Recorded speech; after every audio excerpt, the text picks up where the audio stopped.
Let's turn now to Paul Thomson for his quick tip of the evening. Paul? Thank you, Jim. Let me just get my screen share up here. And tonight, I thought I would just briefly go over something that somebody mentioned the other day, and this is how to come up with a tarpaulin in many scales. What you're seeing here is a dried tea bag.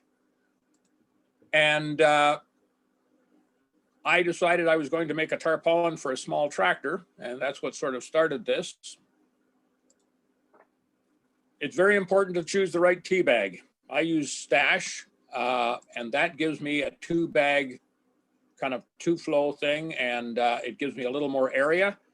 Just beware of the fact that modern tea bags sometimes have very stiff stuff and it's impossible to work with them.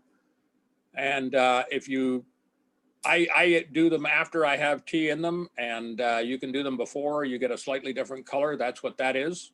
Now here you can see I've cut out a tarp, which is 10 by 20 in HO scale, and you see I've got lots left over.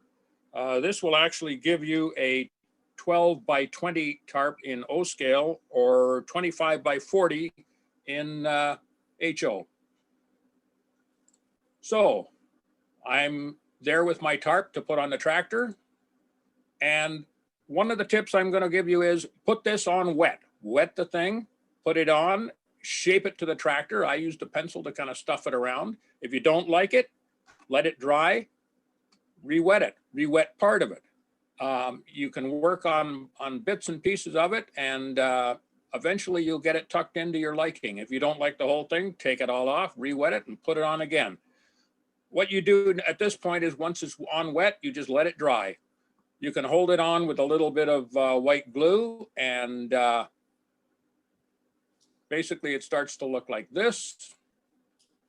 And I thought I'd just show you briefly, this all started out with a tarpaulin that I wanted on a truck, and I just couldn't find the right material. And basically I painted this with acrylic paints and put a little bit of tarp on, and that's basically what we've got. And that's my tip for the night, guys.